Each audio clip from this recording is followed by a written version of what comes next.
Welcome to Geocache Adventures, the podcast where we explore everything geocaching. I'm your host, Shadow Dragon 1. I love geocaching. If you're listening to this, you probably love it too.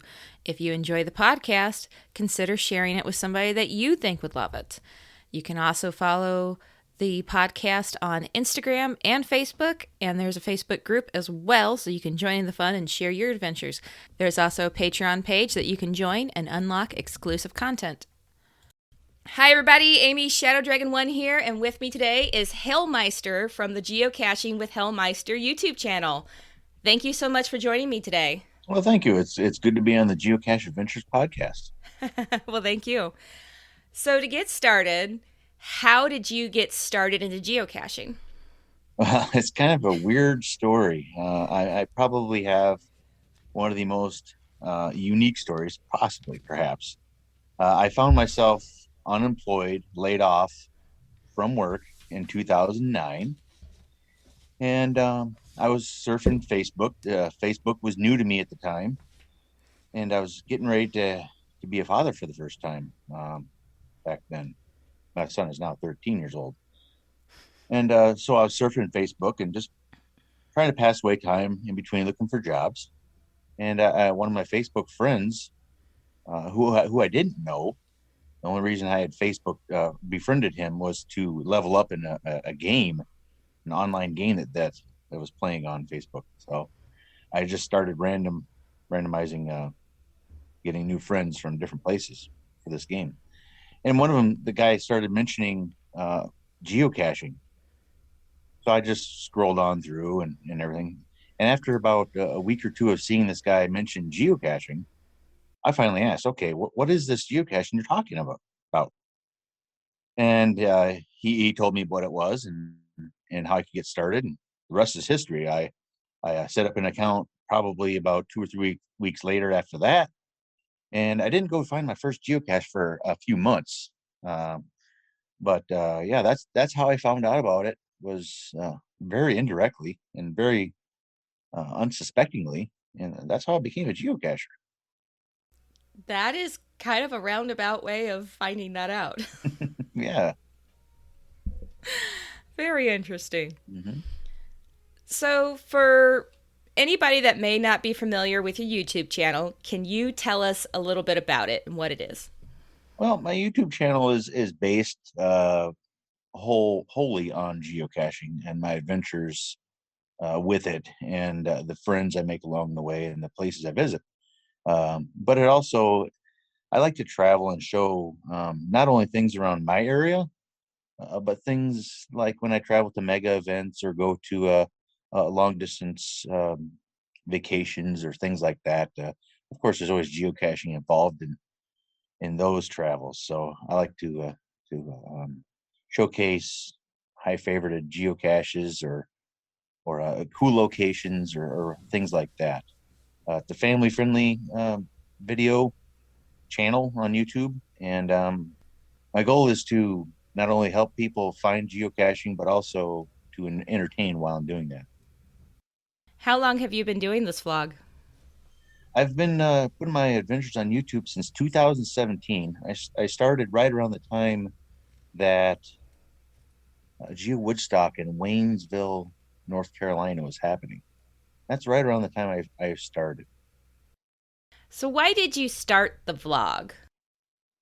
Well, I at the time I didn't know why, but looking back at it, I wanted to give back to the geocaching community in a way that I hadn't done before. Uh, I have given back in many ways with my own hides, and that's typically how geocachers give back to the community, is with maybe CEDO events or hides of their own. And I thought, I can do this. I have some ideas in my head, and I have been watching other YouTube channels, both geocaching and not. And I thought, I like the way this person is doing that. I like the way this person is showing this or that.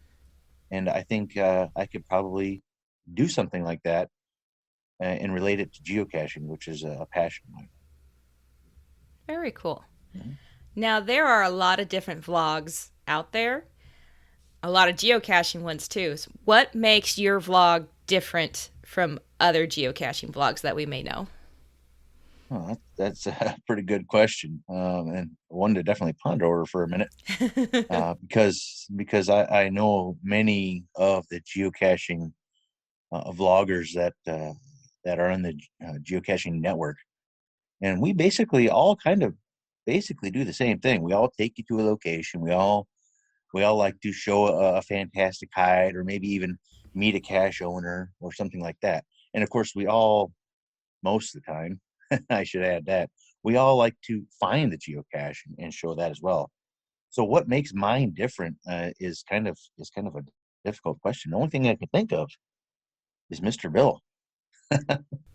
Yes, I do like the Mr. Bill videos, and we'll get into a little bit more about Mr. Bill and his history because definitely want to hear more about that.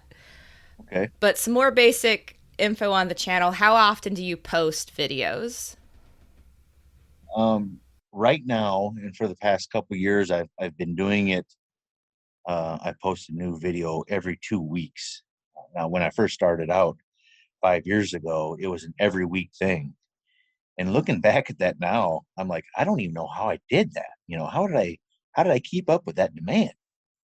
But after doing it for once a week for about 3 years, I decided to roll it back to once every 2 weeks to allow myself some family time, to attend my kids' extracurricular activities, and also just to dedicate more time to making a better quality video for the viewers, which takes a little bit more time, a little more thought, a little more creativity. So I guess I guess a long story short, every 2 weeks right now is what I'm yeah is what I'm doing, and that seems to be working out pretty well for me.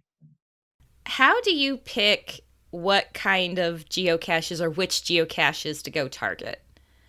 I'm guessing favorite points factor in some. Yes, that they factor in quite a bit. In fact, I have a few videos that I released a few months ago, and they both my messages in both of them were follow the favorite points, and that's what I did with those two videos, and most of my videos include that. Um, I filter by favorite points, and when going on road trips or vacations, I filter by favorite points, but also every now and then, there's one that doesn't have a lot of favorite points, but maybe it's really old. Maybe it fills a Jasmer spot, or maybe it gives me a DT square that I don't have, my next loop or something like that. So it's not just favorite points. It can be just favorite points, but it could also be something that's really old, or maybe a lonely cache, or perhaps it might have like a travel bug in it that is special to me, or is intended. I'm the intended target. That could be one. I haven't done anything quite like that with a travel bug yet, but that might be in the future. I do like the favorite points. Of course, they always tend to lead you to great locations, or really cool geocaches. So let's go back to Mr. Bill now. For I've seen the videos.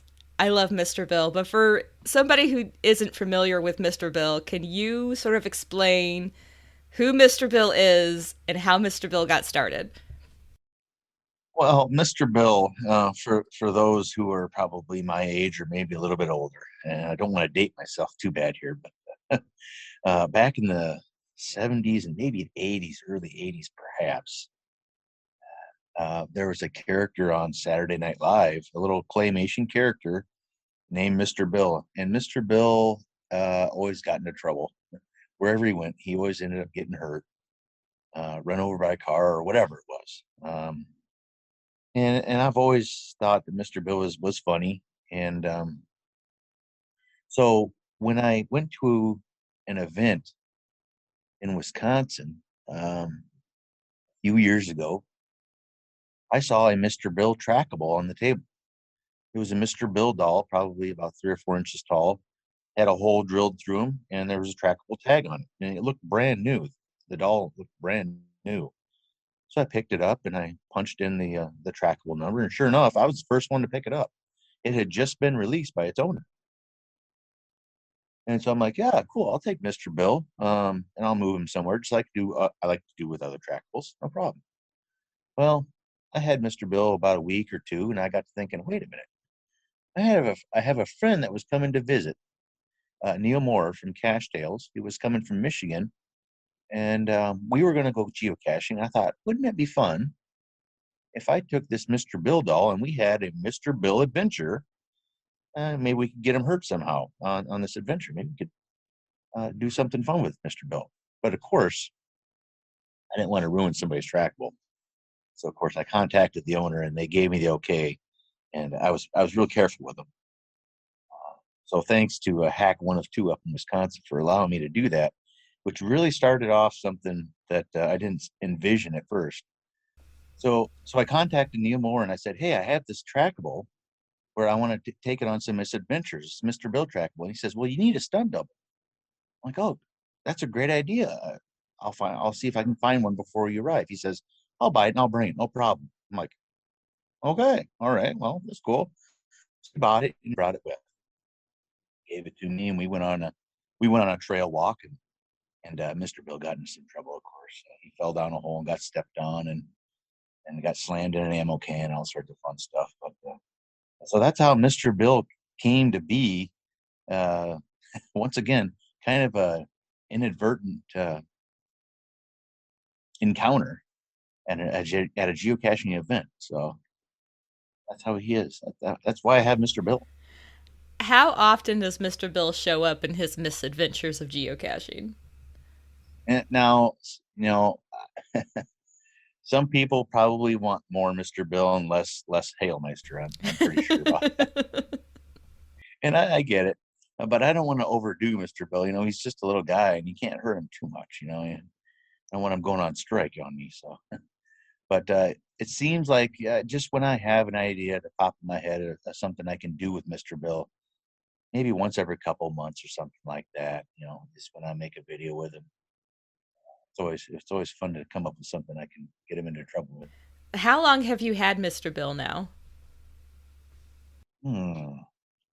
Well, now that you ask, the day that Neil Moore came and brought Mr. Bill to me, and we went on that adventure, was Leap Day 2000. 2000 was leap year, wasn't it? I believe so.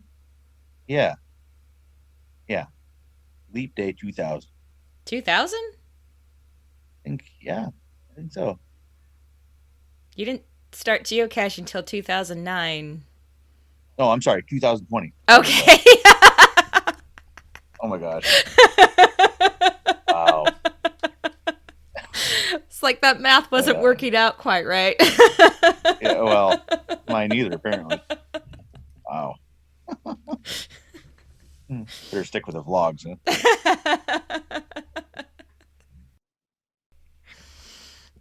How is Mr. Bill faring at this point? He's been through a few misadventures in the last couple of years. It's funny you ask. The very first adventure we took him on, we found an old ammo can way off the trail, way out in the middle of the woods. And I thought, okay, this is Mr. Bill's first geocache. He's got to get his head slammed in the ammo can when we're trying to close it. I was a little too aggressive, and I didn't know how much my little new buddy could take. So I put his neck in the ammo can, and of course, when you close the ammo can, it's kind of like a guillotine right there where they come down. And I was pushing on him, and Neil Moore was recording the incident and everything, and I almost cut his head off. And I didn't know it. Yeah, I didn't know it until after the fact, but I nearly cut his head off on the first geocache he went to. But luckily he survived, and he still has the kink in his neck where the ammo can was smushing it down. I like to tell that story to people that meet Mr. Bill. So.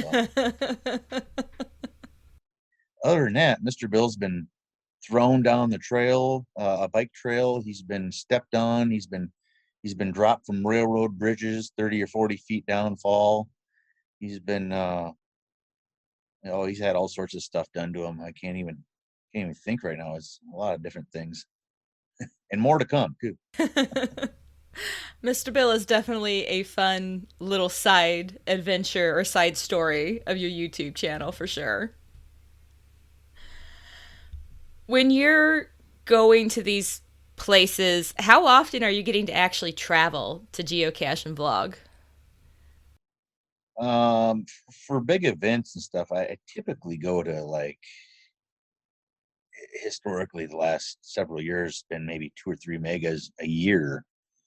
Um, so I don't know. I usually travel long distances at least 3 times a year for these things.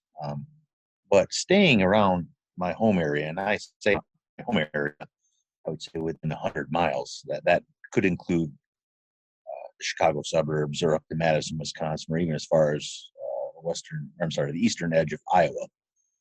Um, I go probably about once a month or something like that locally. Okay. So when you're traveling and you're geocaching, are you getting content from multiple videos at a time?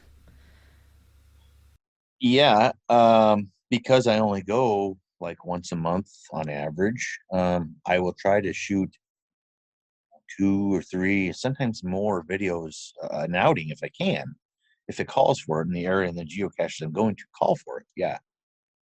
Like I said, every 2 weeks I put out a video. So if I can shoot, say, 3 videos, that's 6 weeks worth of content. That might set me up for a month and a half worth of releases on my channel. For sure. Do you have a favorite type of geocache that you like to go find? Oh yeah, oh yeah, of course. Don't we all?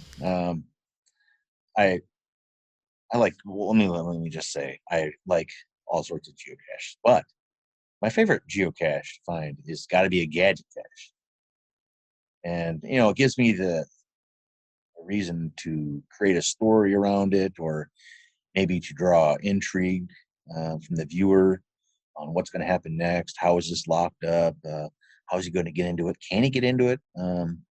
That type of thing. What did the cache owner do to make this geocache interesting?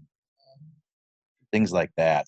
If I can spark curiosity in my viewers while entertaining as well, that's going to be a win for me.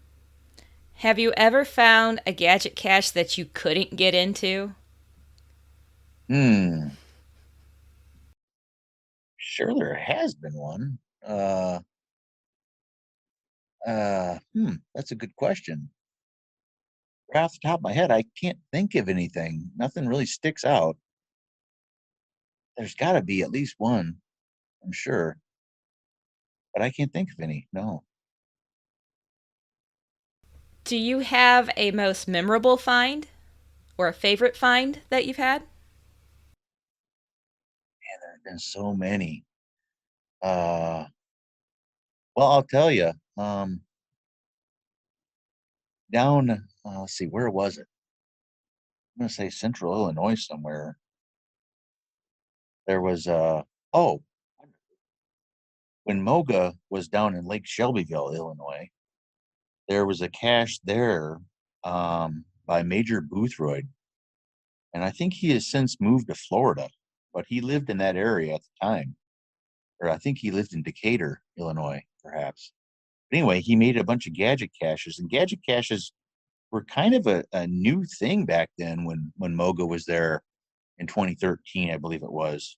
Um, and so we targeted those because we had heard these were a little bit different than just an ammo cannon or a bush or a walk through the forest. So he had a few that I've never seen replicated since. One of them was you come to a fence line in the forest.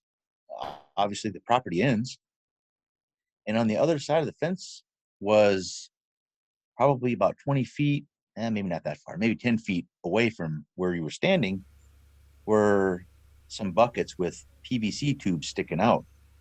And in one of those PVC tubes, and I'm talking there was probably 50 PVC tubes sticking out of these buckets. In one of those PVC tubes was a log or a container that had a magnet on it. And he didn't know which one. He couldn't see in there from where we were standing. So he had to grab a fishing pole that was at the tree next to you that had a magnet on it. You fished it out from across the fence into the buckets, and you eventually found the one. You pulled it out. That was pretty neat. I like that one. That's cool. I haven't heard of one Yeah, like that before. yeah, well, pretty neat. That's different. Is there a certain location that you have yet to cache that you really want to go hit one day? Yeah, yeah. Actually, there is. There's, there's many, of course, but one that sticks out in my head right away. It seems that I probably should have been there already, but is just over the border in Canada. I've got several friends in Canada, and I've been wanting to go there. 2020, I was supposed to go there for Geo Woodstock, but then COVID happened and put the kibosh on that, and now it's going to be happening in 2022, but I won't be able to attend this time. And I have some friends in Ontario that I could easily just hop on over to Ontario. They're from Michigan and go see and cache, but they still have some restrictions and things on certain activities coming from the United States that I don't qualify. I can't quite get over the border yet, so to do that. So maybe one of these days I will. That's one of the places I'd like to go to another country. I've never been outside the United States. As geocachers, we like to check off boxes and go places and color in parts of the map. And that's one place I haven't ever been able to color in yet. So that's one, that's for sure. Is there like a rare cache type that you haven't found that you're hoping to get one day? Wow. There are two cache types. Well, I take that back. I take that back. There is a cache type that I have not gotten that I've always wanted to get, and that is the ape cache. I don't have that one as of the recording of this podcast. I don't have that one, but I will be remedying that situation here within about a month's time. Are you making it to the 20th celebration that's been put off for the past 2 years? Yep, I'm headed to Seattle for yeah. I'll be getting that one while I'm there, so that'll be great. Nice. Yeah, finally get an ape cache. I have talked to some other people that have done the ape cache, and like I guess there's been whole events around going out to find the ape cache and somebody dressed up as an ape and everything when they do it. Like it sounds like it could be a very interesting thing to go do. Yeah, I'm looking forward to. I'm sure there'll be a lot of people in that tunnel. I hear the tunnel's like 2 or 3 miles long and it's dark and Yeah. cold. Are you planning to hike the tunnel or are you taking a bike or what do you have in mind for that? Oh no, I'll be hiking. Hiking it. Yeah, You could try roller skating it. I wonder if anybody roller skates it or rollerblades it. well maybe, but I won't be doing any of that. I'll just be walking. So, when it comes to geocaching, obviously it's a passion of yours. I mean, you have a YouTube channel around it, you travel for it. But there's so many different aspects to geocaching. Is there like a favorite thing about geocaching that you have? Yeah, with all the fines and stuff you accumulate throughout the years and all the places you go and all the things you see that geocaching takes you to and stuff. Those are all great, but I'd say the best thing that I've discovered while geocaching is my friends, the people that I've met along the way, and the people that I've become friends with, and and it's really kind of strange to tell people that I work with who aren't geocachers that I have a guy I know in California. I have somebody I know, in New Jersey. I know somebody down in Mississippi. All these different places. And they're like, they think I'm kind of crazy, but it's true.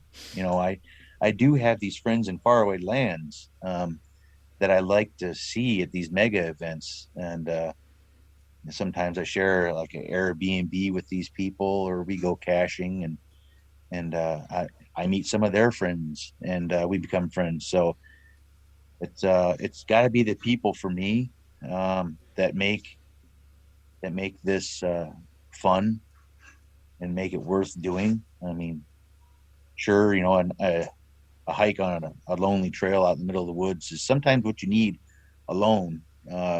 Sometimes you find yourself out there other than geocaching. Um, but taking a friend along with is always a fun thing, and it's been a real good thing. The only people I have that I consider friends now are all geocaching friends. And speaking of friends, on your channel, a lot of your videos feature other geocachers, other vloggers even. Are they all or mostly people you've met at these different events? Yeah, yeah. Everybody. Well, I shouldn't say everybody, but a lot of the people that I have on my channel, um, some of them are local, like I was saying, that 100-mile radius or so. I'll run into somebody at an event and I'll go caching with them locally. But a lot of times when I go to like mega events and stuff, it's with Neil Moore, who lives in Michigan. That's a 4-hour drive for me to his house, and or maybe it's somebody that I've met at the Omega who became my friend, the previous year or something like that, or other vloggers from other countries like Cache Canada or Cache Line up in Ontario. Seen them many times, and I just actually spent some time with Jeff from Cache Line recently, and we'll spend some more time with Dave and Karen from Cache Canada coming up here in the next few weeks. But yeah, it's people that I meet at these different mega events, and they become my friends. And of course, when they're vloggers as well too, they help you. Uh, they know what it takes to make a video, and they add to the video, and that's usually who's in my videos when I travel like that is people that I've met at these events. You had a video, and I'm not sure exactly when it was posted. I watched it earlier this summer. I think I watched it after Moga, so late spring, early summer. And I don't remember what event you said you guys were at, but you had Mr. Bill in it, and you were looking at this geocache, and all of a sudden there's like 5 other vloggers that are just kind of showing up because everybody's trying to find the same gadget cache. Yeah, And I thought that was really neat because it didn't look planned at all, but everybody just happened to be there doing the same thing, like you said, same interest. yeah, that was sort of planned, and that happened. I know which video you're talking about. That's Mr. Bill finds celebrities. Yes. Uh, yeah, that one was shot um, last year at Mingo Madness, the mega Okay. that they had there. And so what we have typically, like I was talking about the people, it's about the people. But within the geocaching blogging community, when we have a mega like that, several of us we know we're going, we'll we'll plan a meetup, like a special meetup, offsite somewhere, so we don't have the distractions of other things, people or other events going on and things. We'll get together somewhere offsite and go find a cache, and then we'll go out to eat or share some ideas or suggestions and things like that. And that was one of them. We all met at a gadget cache there in Colby, Kansas, and I thought it would be fun to break out Mr. Bill and he could find some geocaching celebrities.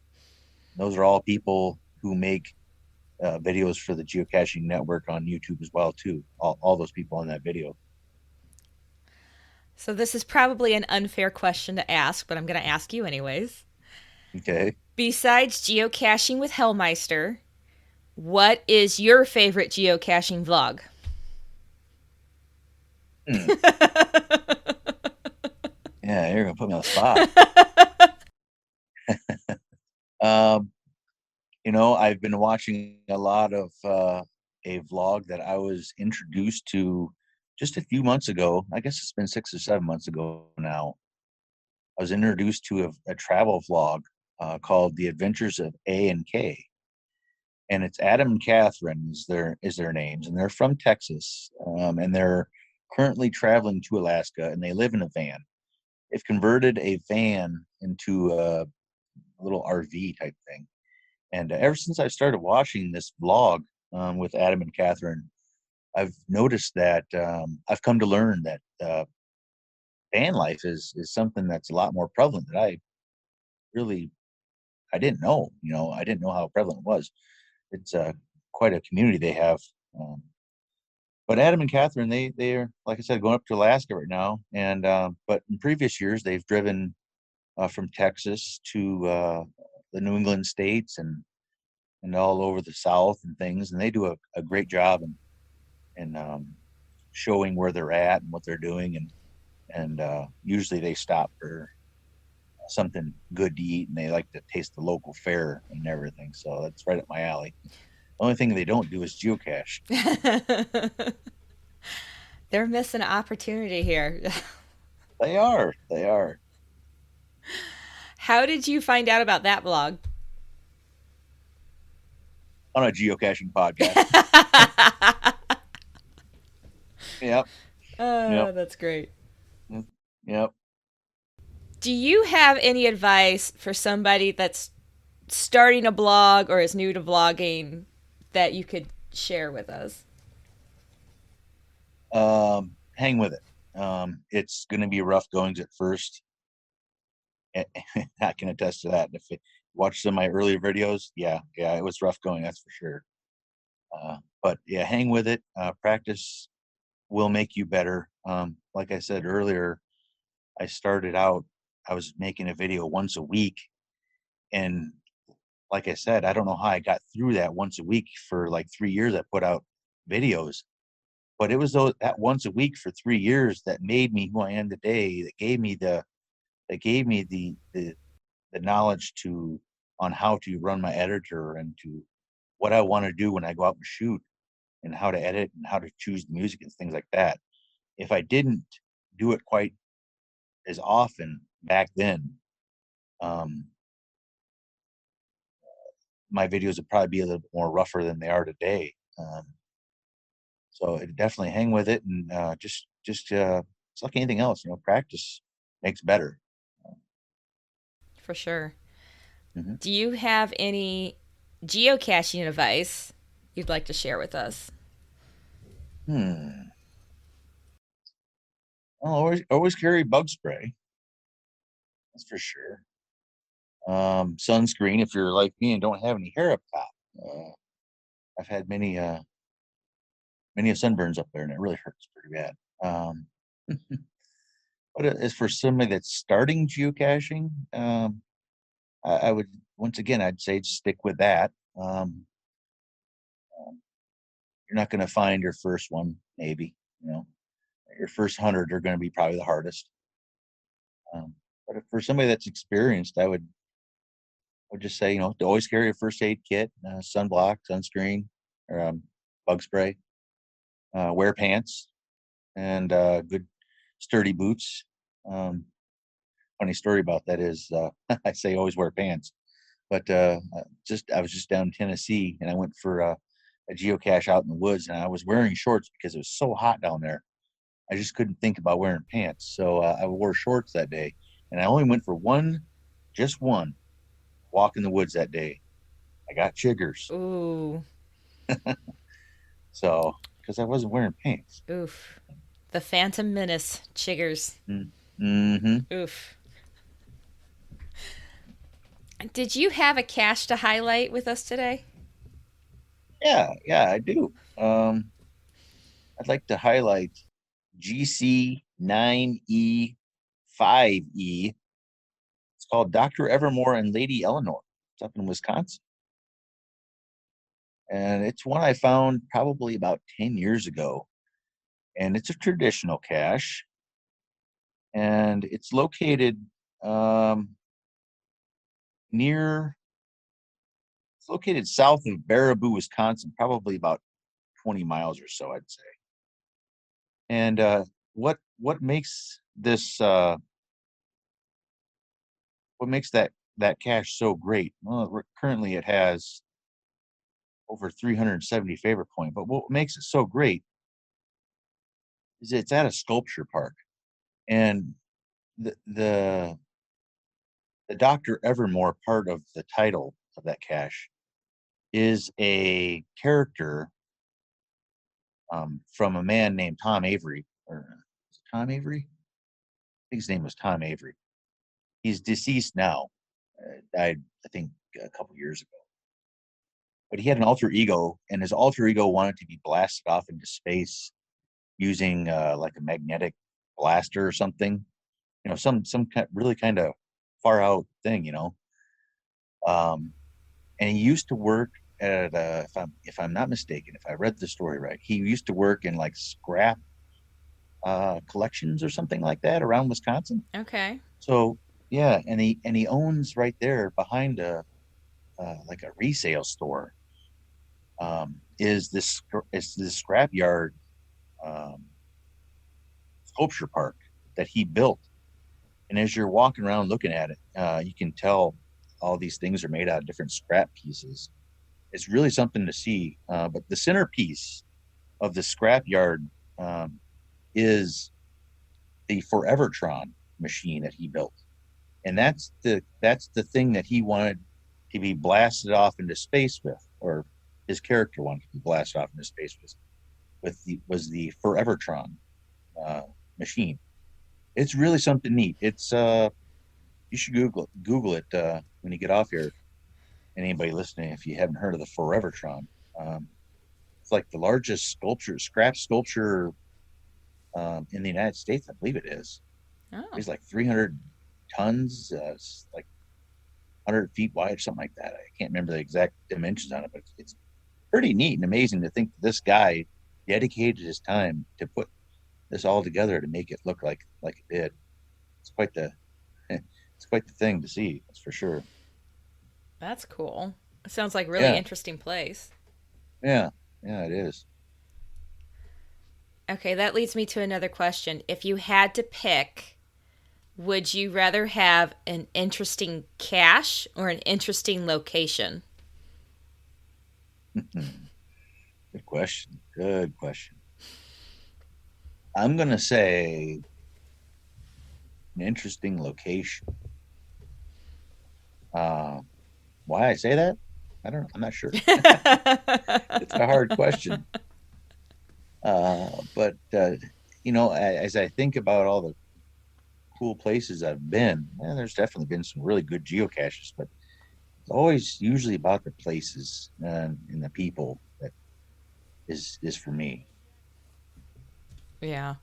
For me, a lot of times I have my son or my son and my husband with me. Hmm. And my husband, bless his heart, he cannot get to geocaching for any of it, but he'll do it for me. So if I can take him to a neat place, he enjoys it more. And then Yeah, my that makes sense. kid, if my kid can trade swag, he's happy. But if we can go to a neat place that just really kind of pops out to everybody, it's just kind of more fun for the whole family. Oh, for sure. Roadside attractions are a geocacher's best friend. For Yeah. sure. Well, thank you so much for coming on and talking geocaching in your vlog with me today. I really appreciate it. Is there anything else you want to share with us today? No, I think I covered quite a bit of stuff, and I want to thank you for inviting me on here, and it's been good to be on the Geocache Adventures podcast tonight with you. Well, I really appreciate you spending your time and talking with me tonight. It's been a lot of fun. Yeah, indeed. Thank you for listening to Geocache Adventures. I hope you enjoyed this episode. Have you heard of FTF Magazine? It's the magazine for geocachers, filled with articles and snippets sent in by geocachers just like you. I'm a subscriber myself, and I love it. Check them out today at ftfgeo.com and tell them Shadow Dragon 1 sent you. Would you like to be a guest on a show or have a topic you'd like to hear covered? Reach out and let me know. Just go to the geocacheadventures.org website and click on the contact page to reach out. Are you itching for a good story? Laughter among friends, maybe even a mystery or two? Well, you're in luck. Fire Breathing Kittens is a standalone Dungeons & Dragons podcast.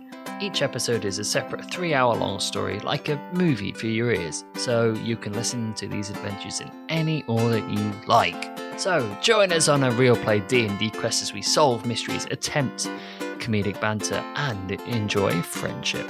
Fire Breathing Kittens podcast. Fantasy, action, mystery, friendship. You've been listening to Geocache Adventures with me, Shadow Dragon 1. If you'd like to get in touch, you can reach out to me on Facebook, Instagram, or go to geocacheadventures.org and you can find the information on the contact page. Theme music is by The Travel Bugs. Thanks for listening, and I hope you enjoyed this episode. Have you heard of FTF Magazine? It's the magazine for geocachers. It is full of articles and pictures all submitted by geocachers just like you. I'm a subscriber myself, and I love it. My favorite part is the little snippets on the edges of the articles on all the different pages. Those are my favorites. Just go to ftfgeo.com to check them out and tell them Shadow Dragon 1 sent you.